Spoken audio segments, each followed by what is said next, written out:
Welcome to Talkin' Waukesha, the podcast where every conversation springs to life. I'm Andrew Nofke. And I'm Anthony Terrell. And we're your hosts for today's journey into the heart of Waukesha. Whether you're a local or just passing through, join us as we explore the stories, people, and hidden gems that make Waukesha truly special. From community events to personal anecdotes, we're here to bring you the pulse of our vibrant town. So grab your favorite beverage, sit back, and let's dive into another episode of Talkin' Waukesha, where every conversation springs to life. Welcome back to another episode of Talkin' Waukesha. Today our guest is Joe Baginski, who's the street supervisor in charge of our foul leaf collection, among many, many other things. Welcome. Thank you for having me. So can you tell us a little about yourself and how you got started in the streets division of the Public Works Department? Sure. I've been married to my wife for 17 years. I have two boys, ages 12 and 9. Mm-hmm. Both are very active and passionate about sports, especially baseball, soccer, and downhill ski racing. That sounds fun. I began my career with the city of Waukesha in 2009, working with the water utility. And in 2020, I advanced to the role of street supervisor in the Public Works Department. Nice. So last year, the city made changes to the collection process. Can you walk us through why those changes were made and what the impact of those changes had for the collection route? Last year, all city departments were asked to find ways to reduce costs. In street divisions, we looked at several options and decided to reduce the number of scheduled leaf collection rounds from 3 to 2. The goal was to collect the same amount of leaves more efficiently, and we succeeded. We were able to reduce labor by 1,982 hours and cut program costs by $140,338 compared to previous years. Wow. The biggest change residents noticed was the move away from scheduled pickup days. Instead of set collection days, we asked residents to follow our interactive online map, which showed where crews were working in real time and provided updates and when we expected to be in that neighborhood. While it was an adjustment, the map helped improve communication and allowed us to be more flexible and responsive during the collection season. Yeah. So with that map, is that something we're going to be utilizing again this year to help residents figure out when they need to have stuff put out? Correct. We will be utilizing the same map. It will be a little bit different this year. We are going to be giving you an estimated week of collection. Versus last year, we gave you 1 to 3 days and 4+ days. Yeah, well, that'll be pretty nice. I mean, I imagine that, and of course, yeah, leaves will blow around and they'll be a little bit of a pain, but leaves are leaves and they're not harmful to the greatest idea. Correct. So, I mean, sometimes it looks nice too when they're on the ground. Yeah. It looks like fall. Yeah. Unless there's obviously there's those houses that have 40, 50 trees that are dropping everything. right. It's okay, yeah, that's a little bit of a pain, but Yeah, I got pine trees in my yard, so I don't really have to complain much. You're lucky. What a plight having those evergreens. Yeah. So what sort of changes, if any, should residents expect this year? I know we kind of talked about the map that was changing, but is there anything else that's going to be changing? The biggest change that the residents are going to notice would be our starting points. So we took feedback from our residents last year, and we opted to change our starting points just due to the fact of there was more mature trees in the areas that we started in. That was the northeast corner, Singing Hills. So we are going to start now in Fox Lake Village, River Hills, and Rivers Crossing subdivision, and we will continue counterclockwise through the city. Yeah, I think if I remember, so if you want to see where this map is, it's on waukesha-wi.com. Let's try it again. .gov/leaves. And there's a map of that, and that's where the interactive map will end up being. But yeah, if I remember right, it's starting in the south, going to the east, northeast-ish, and then going to the western portions of the city, and then repeating at some point once everything's collected the first time through. Correct. We're also improving our communication with our collection timing based on the feedback. Last year, we gave more of a broader 4+ days. Residents didn't realize that it takes us up to 3 weeks to get through the entire city. So when we had areas noted as 4+ days, residents thought that we would be in that area on the 5th day. They didn't realize that we still may be a week and a half, 2 weeks out. Yeah. So we are now giving a estimated week of collection pickup. Yeah, well, that should be pretty good. I mean, when you think about it, there's 32,000 households or something like that in the city, and Give or take. yeah, you assume Yeah. a person height of leaves almost at every curb. It's going to take a while. Imagine driving up and down every road each way That's what we basically have to do to be able to collect the leaves in the city. Yeah. It's a lot of work, that's for sure. Are you guys going counterclockwise because it's just like maybe the way the roads are, the trees are, or because it's nicer, or you had to pick a direction and that's the direction you went? The reason we do the counterclockwise is to stay away from the garbage collection. Oh, okay. So that really hinders our collection. Carts in the roadway, and then also, the 2 or 3 trucks that John's Disposal has running throughout the city. We don't want to slow their collection down, and we don't want them to slow our collection down. So we try to stay away from them. There is days that we do cross paths. We work very well together. We have to move carts. So if the carts are in the roadway in front of leaf piles, we have to have our drivers get out, move those carts. Then John's comes through, picks. Well, they set the cart back down on the road. Our street sweeper can't sweep to the curb now. So we're moving carts 2 times. Yeah. Sure. So it's inevitable. You probably run into each other at least, handful of times. Correct. Yeah, but I would have never actually even considered that. The garbage. The garbage. They're doing almost the exact same routes as you guys. Correct. Yeah. So can you walk us through the process of how crews go to collect the leaves from start to finish? So like when they leave City Garage to when they return with the leaves, and what happens kind of beyond there? Sure. So in the morning, we have a morning meeting. The crew leaders will explain to the staff where we're going. They kind of already know from the night before. We start at the same point that we ended. Crews go out, begin pulling the leaves from the curb with skid loaders into the street. The skid loaders push the piles. Then our loaders come in. Our loaders grab them with a bucket that we purchased a few years ago called a Tink bucket. We grab the leaves, load it into the trucks. Once the trucks are loaded, we haul them loaded trucks to our compost site. At the compost site, we have a operator with a loader and a grinder. We send all the leaves through the grinder. Once the leaves are ground, they're put into rows to start the composting process. Once the compost is ready to go, we place that compost out free of charge for the residents to pick up at 900 Century Drive. Very nice. So if I remember right, the grinder's that big semi-long machine, basically. It's a Vermeer horizontal grinder. We also use that to grind all the brush that we collect during spring. And then during fall pickup, we grind all the leaves just to get it down to a smaller particle so it breaks down faster. And then how long does it take to go from leaf to compost? Does it take the entire winter basically to make that happen, or? Not the entire winter. We have been able to speed up our process a little bit by utilizing a turner. So the city bought a turner a few years ago, and by doing that, it infiltrates air into the system and keeps the temperatures at a higher temperature, and it breaks down faster. So I imagine it just kind of looks like a constant steaming fog in that area come winter. Yeah, it does get some snow cap on it at time, and that helps by holding the heat in, which creates it to break down too. Very cool. Nice.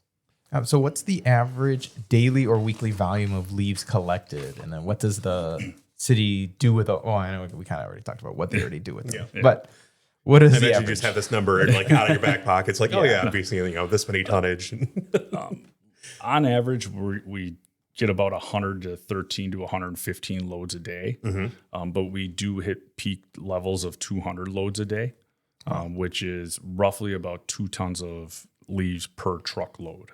So on average, we get about 225 tons of leaves a day we get. Holy cow. Yeah. It's hard to kind of grasp that because you see a pile of leaves, it's soft. You jump in them, they're light and they're fluffy, whatever. I almost want to take like a pile of leaves and just like put it in like a plastic box. Like, okay, this is 1 square foot of leaves. It weighs this much. Yeah, like how much? Yeah, like if you were to take all the pile of leaves, don't grind them down. Like how big would that pile be? Last year we collected 5,434 tons of leaves. Imagine that. Yeah. That's what, millions of pounds of leaves. Yeah. Well, you got to think almost every single tree in the city has dropped all their leaves, and then you guys come and pick all of those up. Correct. And they think about all the trees that are in like the U.S. or in the state, and like Yeah. the actual tonnage of leaves that fall off of trees every year. Yeah. It's also a lot of work from the residents. I mean, we are only able to collect the leaves that they put out. Yeah. So if they don't pile them, we can't collect them. Mm-hmm. Yeah. I mean, so really it's a big thing for the residents to take care of. So If there are leaves that just naturally fall on the terrace, is that getting kind of swept up too with like a rake or with the I can't think of the vehicle. if it doesn't look like a pile, we do not just go and freely rake the terrace. Okay, So it would have to look like a pile to us. perfect. That makes sense. Back before you guys had the technology and the vehicle now to kind of like really pick up the leaves, did you have to go with the rakes? Yeah, so we used to have what was called leaf getters, and it was leaf vacs. And then we had boxes on the back of the dump trucks that had a tube going into it, and it was basically a big vacuum cleaner, and the staff would have to rake it to those tubes, and then it would vacuum it in. If the leaves got too wet or they were too thick, it would get clogged or plugged. I imagine walking miles a day is fun, having to rake, walk, vacuum, rake, walk, vacuum. And it kind of mulched the leaves a little bit, so you got a lot of dust particles. So the staff would be covered in dust particles. Get a, what is it, Jim Rowe? What's the guy's name from Dirty Jobs? Oh, I know what you're talking about. Yeah. Get him out here. Is like, yeah, let's go out and mulch everything up and get you nice and dirty.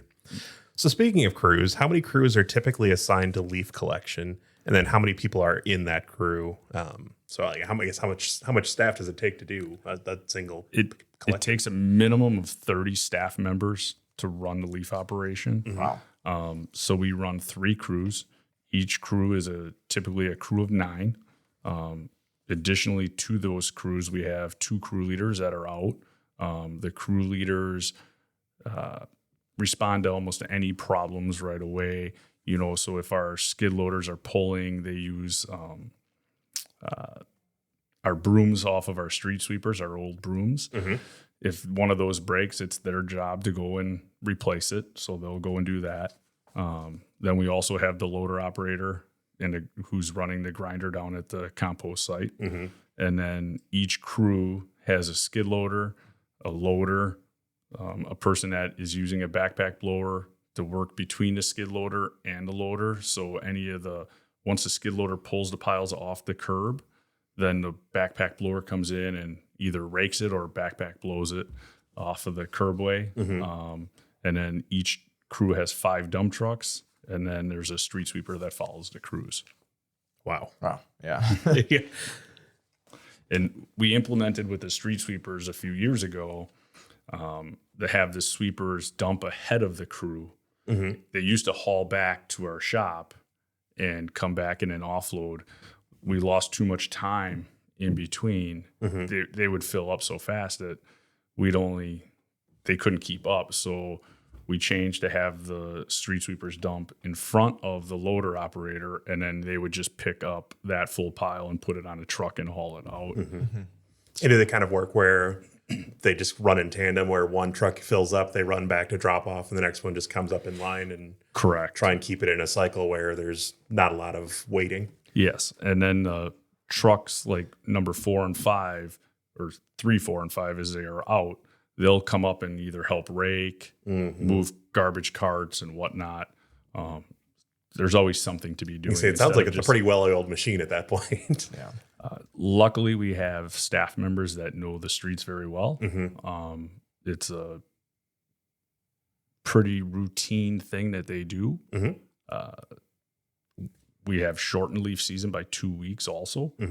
We cut off the first week and then we cut off the last week, but we are still able to collect the same amount of leaves throughout the city. Yeah, that's pretty great. So these are the same trucks too that are used as plow trucks then later in the year as well. So they're pretty well utilized. Correct. Every vehicle that's out, other than the skid loaders, would be used for snowplow operations. So when there is snow during leaf collection, we do have to bring the trucks back. We have to raise the tailgates. We have to put the salters on. We have to put the plows on.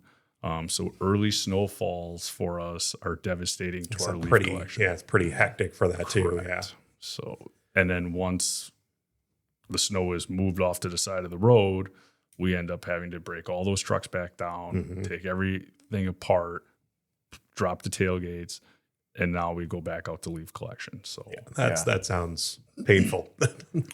that was one reason why scheduled days did not work well for us. When we had scheduled days, residents expected us to be there on those days. With going to the live mapping and being able to show where staff was and letting it control the pace, the leaves control the pace of it. We were able to pull off for a day and come right back to that area.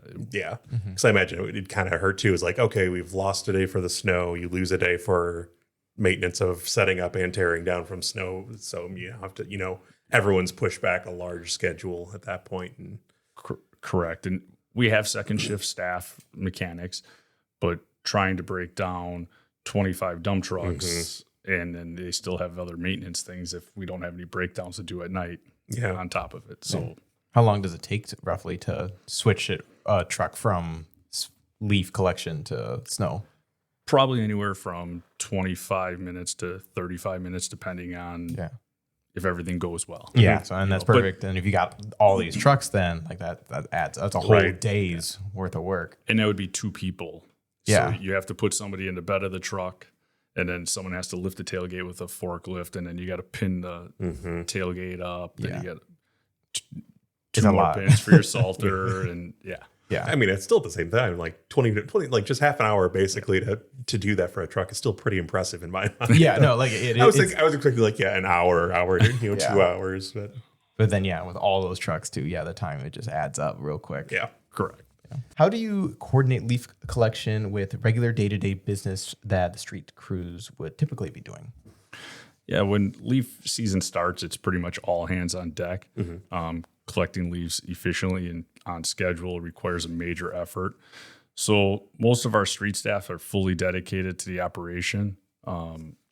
We do everything we can to potentially complete our seasonal work, meaning asphalt, concrete, our storm sewer repairs, or any manhole inlets. We still have to be ready for the unexpected. Obviously we have emergencies. We have sinkholes, sewer calls, traffic signals or signs that get knocked down. We got to be able to report to that. So when those calls do come in, we do pull staff off of the leaf crews. We schedule staff members on certain departments on different crews. So we're not pulling 3 staff members from crew 1. We're pulling 1 staff member from crew 1, crew 2, and crew 3, or how many we need. Sure. So we're not basically shutting down one entire crew. Makes sense. Yeah. So what would you say the biggest challenges for the leaf collection process are? Well, the biggest challenge is definitely trying to get the leaves to fall on our schedule. Yeah, well, asking nature to follow our schedule. Yeah, it seems you can't just impossible. go to every tree and shake them. We haven't got the machine to do that yet. No, we have not. They just don't seem to listen. But if we could get them to do that, that would be great. Yeah. But really, one of the biggest issues that we run into is the obstructions in front of leaf piles.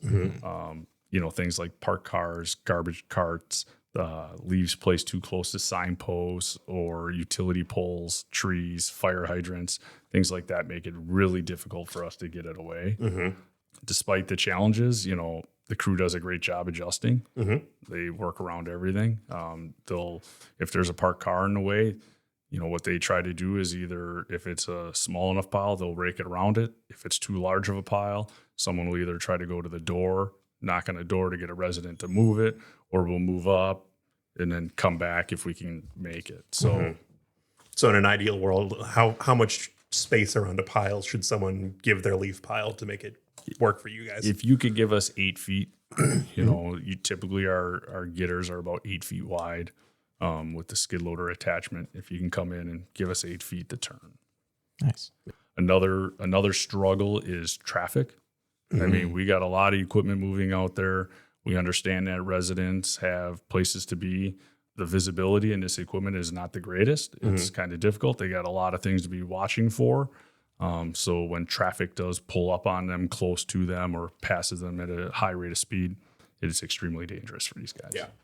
And especially with this too, like if you can give them the extra full lane of distance, count it as like an emergency vehicle pulling over, making sure you're giving ample space. We're not trying to hinder anyone's. No. Would you like your leaves collected, or would you like to get to Walgreens 1 minute faster than than you normally would have? Exactly. And obviously we kind of touch base on the weather. Weather is another major factor, especially early snowfall or when it rains. When it rains, the leaves become wet and they stick to the roadway. You know, the staff members that have to be out there pulling the leaves off by hand or blowing the leaves off the terrace, makes a long day for them. I imagine it's a bad day when it rains. So we try not to have them out there, but obviously we need to have staff out there, and we still got to do the cleanup that we need to do. Sure. How has the leaf collection process changed this year? Like we kind of discussed, the biggest thing is going to be the starting point. We are not starting in Singing Hills anymore. We will be starting in the southeast corner by Fox Lake Village, Rivers Crossing, and Rivers Hill. And then another improvement that we made is how we communicate the schedule. Again, it's going to be the estimated week of. So we broke the city into 3 parts, 1, 2, and 3. And we were able to decide that we should be able to make it through this area within this week, the second area by this week, and the third area by that week. Yeah. So, And then has like the process of like how you pick up leaves and how you go around the roads, has that been the same since the dawn of time? obviously, we evolved. Sure. I mean, we used to use the vac leaf getters. The city has grown. The trees have obviously grown. More mature homeowners have put more trees in their yards now. We have new subdivisions. We went from the getters to using mechanical equipment now, so our skid loaders. That has really helped us by speeding up the process, been more efficient. We switched from 4-in-1 buckets where we used to have to clamp with the front bucket. Well, now we have a tink bucket, which is basically... I mean, it kind of looks like if I could remember, it's like almost like a shoe box that splits open and then... Correct. It like opens and then it jaws. closes. One part of the efficiency part of that is we can now load from the rear of the truck, where before with our 4-in-1 bucket, the dump truck would have to park perpendicular on the road. So there was a lot of pulling forward, backing up. Now with our tink buckets, we don't have to back up anymore. They can just drive right along the pile. The loader operators are able to come right up next to it, clamp it, and load it into the back of the truck. A lot safer for the operators, a lot safer for the drivers. Always keeping one lane of traffic open is important too. Yeah. For the most part, it kind of sounds like everyone's in a vehicle 90% of the time. It kind of sounds like at this point too. Correct. We took a lot of the labor-intensive part out of it by equipment, less injuries, more efficient. We do damage terraces. That does happen. This is mechanical equipment. All terraces are not flat. I wish that we could not damage a terrace, but things happen. If that happens, you can go on the city website to our ViewWorks, file a concern. We will come back in springtime. We will topsoil it, seed it. None of the damage is intentional. It's just it happens. It happens. Yeah. When you have a bunch of wet, usually is when it's wet, dirt and grass up there, it's just so easy to just scoop it up by when you're coming by with vehicles. Correct. So how does new subdivisions, new roads, things like that, how does that affect the process and when you're deciding like if you can get through that section in the proper amount of time year to year? Typically, new subdivisions, we're able to send a sweeper through. The trees aren't mature enough. For example, Howell Oaks, it's off of Madison. We typically send a street sweeper out there and maybe one person with a 1-ton truck and a rake, and then they just hand rake them out in front of the sweeper, work with the sweeper, get through them real quick. Obviously, as that subdivision ages, we won't be able to do that. I'll use Fox Lake as an example also, so last year Fox Lake was the first year that we actually had to take a loader and dump trucks out to. Okay. So otherwise we usually went out there with a sweeper, or we have a vac trailer. It's a little more time consuming, but we're only using 2 staff members instead of sending a whole crew of 9 out there for 3 or 4 piles. So it's almost like everything's constantly changing. New subdivision pops up. Okay, it might be easy for 4 or 5 years, and 5 years down the line, okay, this is getting a little more challenging now, and it throws a curveball each year. Correct. Yeah, it sounds like just like a big puzzle. Every year to figure it out. You take it as it comes. I mean, you just have to be evolving with the trees and whatnot.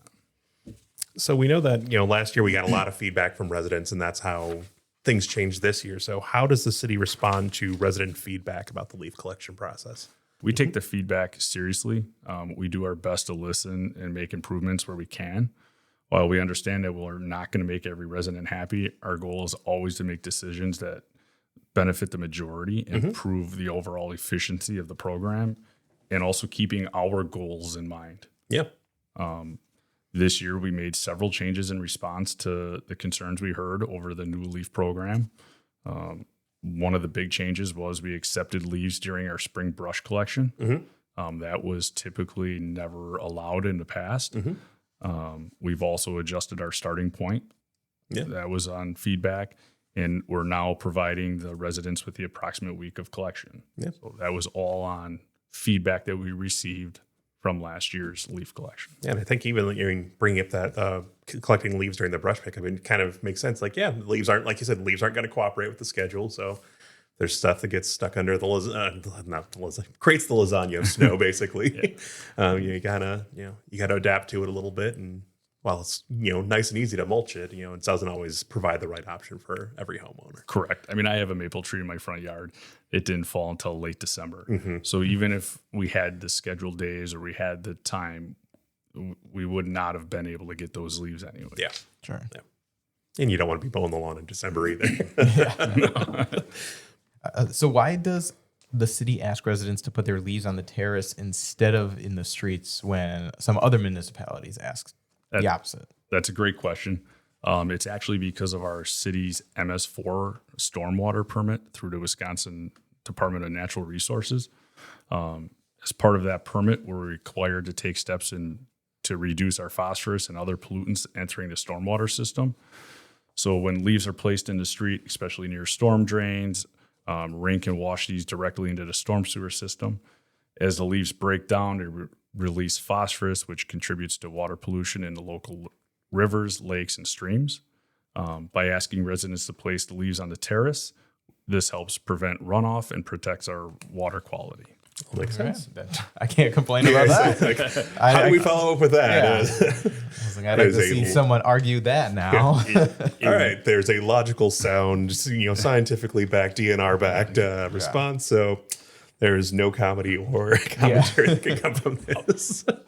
I am in favor of putting the leaves in the roadway, but it saves a step. But yes, makes a lot of sense. So I wonder if that is then other municipalities just have their clean water plant already prepared and I believe we're held to don't quote me on this, but I believe we're held to a higher standard due to the fact of the Fox River. So most of our stormwater actually runs into the Fox River. That makes sense. We don't have a lot of storm ditches or retention ponds where it can then filter through. It goes directly to the river. Okay. So makes sense. Just kind of the natural grading of the city. I mean, and then it's the population that we have. So we're a larger population, and smaller communities north of us that are on the river aren't held to the same standard. Sure. And again, we talked about how many tons of leaves. Now, if you got that much going in, let's fill the river with 200,000 tons of leaves. Yes.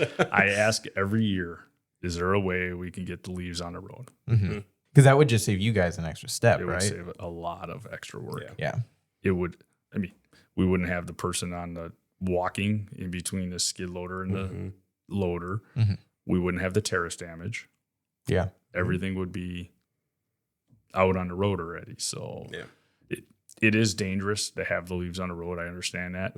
Kids play in the road or in the leaves. People drive through them, things like that. People park on top of leaves, and then they start car fires. So I understand the reasoning. So it's always a challenge as a resident to make sure that they've got their leaves out on the terrace, but not having them out too early where they start blowing away or kind of getting out of hand. So what sort of recommendations do you have on how residents can best plan ahead for their leaf collection? Yeah, we understand it can be tricky for residents. The best way is to plan ahead and use a few different strategies. We have the interactive leaf map that you can find on the city's website. That shows you where the crew is working. It shows you the 1+ days, and then it also gives you the estimated week of. That would be a good way to go. If your leaves fall early or you're concerned about them blowing around, you can always mulch them. It's a natural fertilizer for your yard. It's also environmentally friendly. You can also haul leaves to the city's recycle center. We accept these leaves for free. This is especially helpful if you miss your collection window or you want to get them off your property earlier. Yeah, and that drop-off center is 600 Century, if I remember right. Yeah, and with mulching too, I mean, while it's a little bit of a pain sometimes, you have to go over them twice just to make sure they're nice and small. I mean, from what I've seen, it's not, I've seen some people say like, oh yeah, it can possibly kill your lawn. Like, yeah, if you leave it too chunky and everything's like that. So it is it's a process, but I primarily do that for my leaves and works pretty darn well. Yeah, a little planning goes a long way in helping keeping your neighborhood clean and supporting the crews working hard to stay on schedule. So by either getting them out there the Monday before or mulching them or taking them to the recycle center really helps us. They are compostable as well. So if you've got a compost pile them in. All right. Well, I think that's all we've got questions for. So like, as you said, if you want to follow the process of where the crews are, you can visit waukesha-wi.gov/leaves, and you can view the progress on the leaf collection tracker. As the time of recording, it's not quite up yet, but it should be up here in the next few weeks, well before when the collection starts. The page also has information about how that you can prepare for collection and alternatives to raking out leaves into the terrace if you'd prefer to not do that, or see what other options you get available to you. Do you have anything else you want to share before we sign off? No, we're looking forward to a safe and fun leaf collection season. Is it always fun? As fun as it can be. Yeah. Fun is working. I don't mind it. And I think the staff has really enjoyed the changes that we've made. I think it's very positive. So it probably is nice for them to get outside too. For the guys who are in the garage a little bit longer. It's a change of pace. Yeah, definitely. Yeah. So, well, thank you so much for joining us. Yes, thank you. Thanks for having me. Yeah. And that's a wrap for another episode of Talkin' Waukesha. We hope you enjoyed diving into the heart of our city with us. If you have a story to share or just want to say hello, reach out to us on social media at City of Waukesha on Facebook. We love hearing from our listeners. Don't forget to subscribe, rate, and leave a review if you enjoyed the conversation. It really helps us spread the word. As always, thanks for tuning in to Talkin' Waukesha, where every conversation springs to life.